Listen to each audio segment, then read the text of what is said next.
ഇന്നലെ ഉണ്ടായ ഒരു സംഭവമാണ് മലപ്പുറം എളങ്കൂരിലേത്. യുവതി സൗന്ദര്യമില്ല എന്നും ജോലിയില്ല എന്നുമൊക്കെ പറഞ്ഞ് പെൺകുട്ടിയെ പീഡിപ്പിക്കുന്നു. തുടർന്ന് മനോവേദനയിൽ ആ പെൺകുട്ടി ആത്മഹത്യയിൽ അഭയം പ്രാപിക്കുന്നു. ഭർത്തൃ വീട്ടിൽ തൂങ്ങി മരിക്കുന്നു.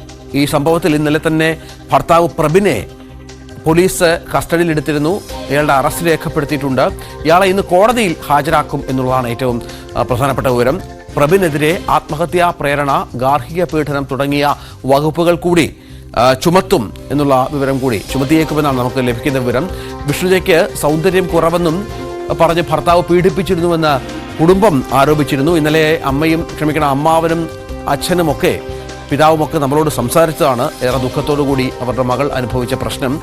വിഷ്ണുജ കടുത്ത പീഡനങ്ങൾ നേരിട്ടതായി സുഹൃത്തുക്കളും, വിഷ്ണുജയ്ക്ക് നിരവധി സുഹൃത്തുക്കളുണ്ട്. ഇന്നലെ അച്ഛനും അമ്മാവനും ഒക്കെ പറഞ്ഞതനുസരിച്ച് സുഹൃത്തുക്കളോട് ഈ പല വിഷയങ്ങളും അവർ പങ്കുവെക്കാറുണ്ടായിരുന്നു, വിഷ്ണുജ പങ്കുവെക്കാറുണ്ടായിരുന്നു.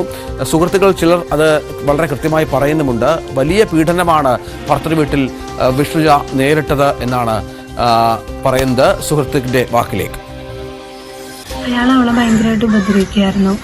അവള് കഴുത്തിനേറി പിടിക്കുകയൊക്കെ ചെയ്തിരുന്നു ഭയങ്കരമായിട്ട്. അതേപോലെ തന്നെ അടിക്കുകയും ഒക്കെ ചെയ്യുമായിരുന്നു. മാനസികമായിട്ട് ശാരീരികമായിട്ട് ഒരുപാട് അവളെ ബുദ്ധിമുട്ടിച്ചിട്ടുണ്ട്. അവൾ എന്നോട് ഷെയർ ചെയ്യായിരുന്നു. അതും കുറെ കഴിഞ്ഞിട്ട് അവൾക്ക് പറ്റുന്നില്ല എന്ന് കാണുമ്പോഴായിരുന്നു അവൾ എന്നോടെല്ലാം ഷെയർ ചെയ്തുകൊണ്ടിരുന്നത്. അപ്പോഴൊക്കെ ഞാൻ പറയും, നീ ഇന്ന് തിരിച്ചു പോരെ, വീട്ടിലാണെങ്കിൽ അവളെ സ്വീകരിക്കും, ഒരിക്കലും അവരുടെ ഫാമിലി അങ്ങനെയുള്ള ആളല്ല.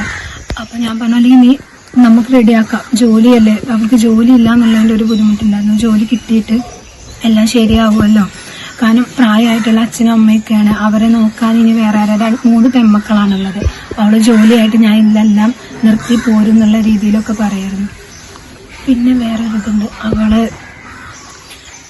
അയാള് വാട്സപ്പ് അവളുടെ കണക്റ്റഡ് ആയിരുന്നു. വാട്സപ്പിലൊന്നും അവൾ ഒരിക്കലും ഞങ്ങളോട് ഫ്രീ ആയിട്ട് സംസാരിച്ചിട്ടുണ്ടായിരുന്നില്ല. അയാൾ അറിയാണ്ട് ടെലിഗ്രാമിലൊക്കെ ആയിരുന്നു ഞങ്ങൾ കോണ്ടാക്ട് ചെയ്തുകൊണ്ടിരുന്നത്. എന്നിട്ട് അയാൾ ഇടയ്ക്ക് അവളെ നമ്പറിൽ നിന്ന് മെസ്സേജ് അയക്കും. ഇനിയിപ്പോൾ അവളെന്തേലും അയാളെ കുറിച്ച് ഞങ്ങളോട് പറഞ്ഞിട്ടുണ്ടോന്ന് അറിയാം. അതുപോലെ തന്നെ വിളിച്ച് ഫോൺ സ്പീക്കറിൽ ഇട്ടിട്ട് അവളെ നിർബന്ധിക്കാറുണ്ടായിരുന്നു സംസാരിക്കാൻ. അയാളുള്ളത് അറിയിക്കാണ്ട് അവളെ ഭയങ്കരമായിട്ട് നിർബന്ധിക്കും ഞങ്ങളോട് സംസാരിക്കാൻ.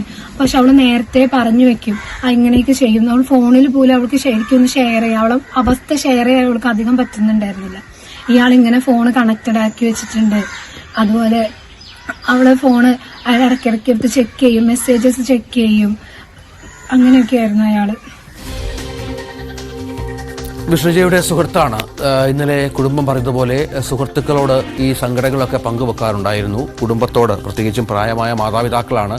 അവർ ഈ തൻ്റെ അവസ്ഥ അറിയണ്ട, സങ്കടപ്പെടേണ്ട എന്നുള്ള തരത്തിൽ തന്നെ ചിന്തിച്ചിരുന്ന ഒരു കുട്ടിയായിരുന്നു വിഷ്ണുജ, അക്കാര്യത്തിൽ സംശയമില്ല. പക്ഷേ സുഹൃത്തുക്കളോട് ഇക്കാര്യങ്ങൾ പറയാറുണ്ടായിരുന്നു. അതിലൊരു സുഹൃത്താണ് ഇപ്പോൾ സംസാരിച്ചത്. CV അനുമോദ് ഏറ്റവും പുതിയ വിവരങ്ങളുമായി ചേരും. അനുമോദ്, സങ്കടം തോന്നുന്നു ഈ കുട്ടി പറയുമ്പോൾ. എത്ര വേദനയുണ്ട്, വേദന അവരനുഭവിച്ചിരുന്നു വിഷ്ണുജ എന്നുള്ളതാണ് ഏറ്റവും സങ്കടകരമായ കാര്യം. എന്താണ് ഇപ്പോഴത്തെ പോലീസിന്റെ അന്വേഷണ വഴികൾ എങ്ങനെയൊക്കെയാണ്? ഭർത്താവ് അറസ്റ്റിലാണ്. കാര്യമായി തെളിവുകൾ ശേഖരിക്കുക, ഇയാൾക്ക് അർഹമായ ശിക്ഷ വാങ്ങിക്കൊടുക്കണം, അതിനുള്ള നീക്കത്തിൽ തന്നെയല്ലേ പോലീസ്?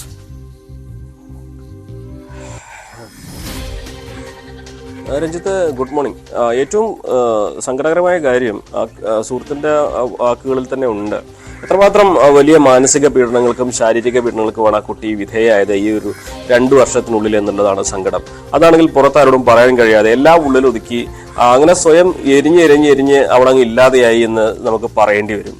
അത്രമാത്രം ക്രൂരമായ പീഡനങ്ങൾക്കും മാനസികമായിട്ടുള്ള ബുദ്ധിമുട്ടുകൾക്കും ഒക്കെയാണ് ആ കുട്ടി 25 വയസ്സിനുള്ളിൽ ഇരയായി കഴിഞ്ഞത്. ഇയാളെക്കുറിച്ച്, ഇയാൾ പുറമേക്ക് വളരെ മാന്യനാണ്. ഈ പ്രബിൻ എന്ന ആള്, ഇയാൾ മഞ്ചേരി മെഡിക്കൽ കോളേജ് സ്റ്റാഫ് നഴ്സാണ്. എല്ലാവർക്കും നല്ലത് മാത്രമേ പുറമേക്ക് ഇയാളെ പറ്റി പറയാനുള്ളൂ. പക്ഷെ ഇത്രമാത്രം ഒരു 2 വ്യക്തിത്വം ഇയാൾക്കുണ്ട് എന്നുള്ളത് ഇയാളെ അറിയുന്നവർക്കൊക്കെ വലിയ ഞെട്ടലുണ്ടാക്കുന്ന കാര്യമാണ്.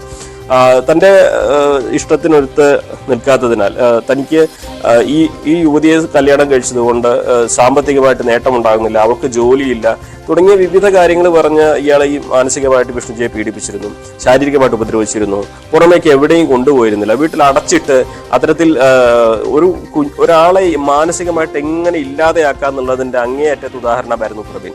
ഇതൊന്നും തന്നെ ആ കുട്ടിക്ക് വീട്ടിൽ പറയാൻ കഴിഞ്ഞില്ല. കാര്യം 3 പെൺകുട്ടികളാണ്. താൻ ഇനി വീട്ടിലേക്ക് തിരിച്ചു പോയി കഴിഞ്ഞാൽ വീട്ടിലെ അവസ്ഥ എന്താകും, വീട്ടിലെ രക്ഷിതാക്കൾ എങ്ങനെ പ്രതികരിക്കും തുടങ്ങിയ വിവിധ ആശങ്കകളായിരുന്നു ആ കുഞ്ഞിനുണ്ടായിരുന്നത്. സ്വാഭാവികമായിട്ടും ഇത്രയും വലിയൊരു സമ്മർദ്ദത്തെ അതിജീവിക്കാൻ ഈ കാലങ്ങൾ കൊണ്ട് അവർക്ക് കഴിഞ്ഞില്ല എന്നതായിരിക്കാം അങ്ങനെ ഒരു മുഴം കയറില് സ്വന്തം ജീവിതം അവസാനിപ്പിക്കാൻ ആ കുട്ടിയെ പ്രേരിപ്പിച്ചത്. എന്നാണെങ്കിലും അതീവ ദുഃഖകരമാണ് ഇപ്പോൾ പുറത്തു വരുന്ന വിവരങ്ങളൊക്കെ. പുറമേക്ക് നമ്മൾ കാണുന്ന പോലെ മാന്യന്മാരല്ല പലരും വ്യക്തി ജീവിതത്തിൽ ഇന്ന് ഉറക്കെ പറയുന്ന ചില കാഴ്ചകൾക്കാണ്, അനുഭവങ്ങൾക്കാണ് നമ്മൾ ഈ ഒരു കുട്ടിയുടെ ആത്മഹത്യയെ തുടർന്ന് സാക്ഷ്യം വഹിക്കുന്നത്. എന്നാലും പോലീസ് കർശന നടപടികളാണ് സ്വീകരിക്കുന്നത്. ഇയാൾക്കെതിരെ ഇതിനോടകം തന്നെ ആത്മഹത്യാ പ്രേരണ, ഗാർഹിക പീഡനം തുടങ്ങിയ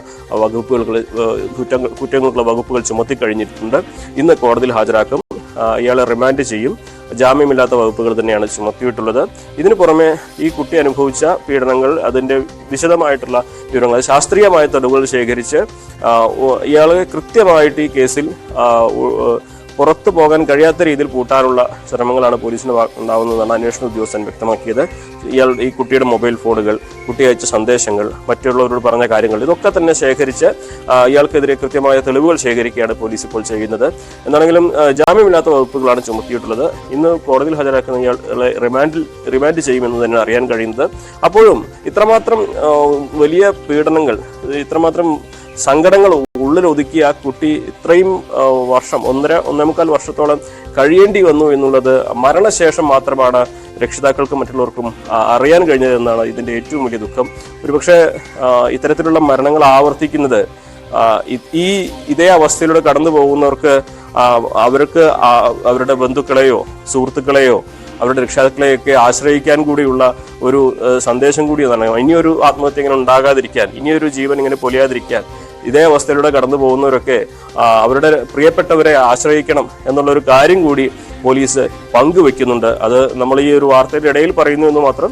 പക്ഷേ അതൊരു എല്ലാവരും ശ്രദ്ധിക്കണം. ഒപ്പം നിൽക്കുന്നവരെ ചേർത്ത് പിടിക്കേണ്ടതിന്റെ ഒരു ആവശ്യകത പറയാതെ പറ്റില്ല. ഇത്രയും വലിയ ദുഃഖകരമായ കാര്യങ്ങളൊക്കെ റിപ്പോർട്ട് ഇതിനകത്തൊരു കാര്യമെന്ന് പറഞ്ഞാൽ, ഞാൻ ആദ്യം പറഞ്ഞ പോലെ അനുമോദ്, ഈ കുട്ടി അവളുടെ സങ്കടങ്ങളൊന്നും മാതാപിതാക്കളോട് പറഞ്ഞിരുന്നില്ല എന്നുള്ളതാണ്. അത് പറയാതിരുന്നതിന്റെ കാരണം, ഒന്ന്, അവർ പ്രയാസപ്പെടേണ്ടെന്ന് അവർ ചിന്തിച്ചു കാണും. ഈ പ്രശ്നങ്ങൾ തന്നെ കൊണ്ട് പരിഹരിക്കാനാവുമെന്ന് പലതവണ ഈ കുട്ടി അമ്മാവനോടും മറ്റും പറഞ്ഞിരുന്നു. അമ്മാവനോടൊക്കെ ചെറിയ ചെറിയ പ്രശ്നങ്ങൾ പങ്കുവച്ചിരുന്നു എങ്കിൽ പോലും അമ്മാവനോട് പറഞ്ഞിരുന്നു തന്നെ കൊണ്ട് പരിഹരിക്കാനാകും, ഇതൊക്കെ തീരും, ജോലിക്കുള്ള കഠിന ശ്രമത്തിലാണ്, ജോലി കിട്ടുമ്പോൾ ഭർത്താവിനും തന്നോടുള്ള ഇഷ്ടം തോന്നും, ഈ പീഡനങ്ങളെ കുറയുമെന്ന പ്രതീക്ഷയുണ്ടായിരുന്നു. പക്ഷെ അതൊന്നും സംഭവിച്ചില്ല.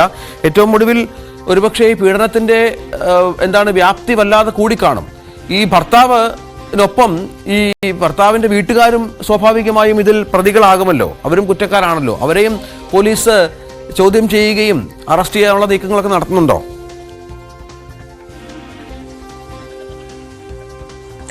ഇതില് പോലീസ് നേരിട്ട് തെളിവ് ശേഖരിച്ചാണ് ഇപ്പോൾ ഈ കാര്യങ്ങൾ ചെയ്യുന്നത്. ഭർത്താവിന്റെ വീട്ടുകാർക്ക് എതിരെ തെളിവുകൾ ഇതുവരെ ലഭിച്ചിട്ടില്ല എന്നാണ് മനസ്സിലാക്കാൻ കഴിയുന്നത്. അവരുടെ ഇന്നലെ സംസാരിക്കാൻ കഴിഞ്ഞിരുന്നു. അവർ പറഞ്ഞത് ഇവർ തമ്മിൽ അഭിപ്രായ വ്യത്യാസം ഉണ്ടായിരുന്നു, പക്ഷേ അത് ഇത്രമാത്രം വലിയ ഒരു പ്രശ്നത്തിലേക്ക് എത്തുമെന്ന് കരുതിയില്ല. അതായത് ഈ മകന്റെ ജീവിതത്തിൽ ഒരു നിയന്ത്രണവും മകന്റെ കാര്യത്തിൽ ഒരു അറിവും ഈ രക്ഷിതാക്കൾക്ക് ഉണ്ടായിരുന്നില്ല എന്ന തരത്തിൽ കൈ കഴുകുന്ന ഒരു നിലപാടാണ് രക്ഷിതാക്കൾ സ്വീകരിച്ചിട്ടുള്ളത്, പ്രബിന്റെ രക്ഷിതാക്കൾ. സ്വാഭാവികമായിട്ടും പോലീസിനെ സംബന്ധിച്ച് എടുത്തുചാടി ഈ രക്ഷിതാക്കളെ കൂടി കുടുംബാംഗങ്ങളെ കൂടി പ്രതി ചേർക്കുമ്പോൾ അത് കേസ് ദുർബലമാക്കാനുള്ള സാധ്യതയുണ്ട്.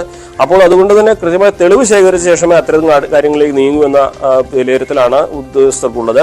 കാരണം കൃത്യമായ ഈ തെളിവുകളും മറ്റ് ശാസ്ത്രീയമായിട്ടുള്ള പിന്തുണയ്ക്കുന്ന കാര്യങ്ങളൊന്നും ഇല്ലാതെ ഇവർക്കെതിരെ കേസ് എടുക്കുകയോ അവരെ അറസ്റ്റ് ചെയ്യുകയോ ചെയ്താൽ അത് പ്രബിന് എതിരെ ചുമത്തിയ കേസിനെ പോലും ദുർബലമാക്കുന്ന ഒരു സാഹചര്യം ഉണ്ടാകും. അപ്പോൾ അത്തരത്തിലുള്ള സാഹചര്യം ഒഴിവാക്കാൻ വേണ്ടി കൃത്യമായ തെളിവുകൾ ശേഖരിച്ച ശേഷമേ അത്തരം നടപടികളിലേക്ക് പോലീസ് നീങ്ങൂ എന്നാണ് നമുക്ക് അറിയാനാകുന്നത്. CB അനുമോദാണ് വിവരങ്ങൾ പങ്കുവച്ചത്. ഏതായാലും ഭർത്താവ് അറസ്റ്റിലാണ്, ഇയാളെ ചോദ്യം ചെയ്യുകയാണ്.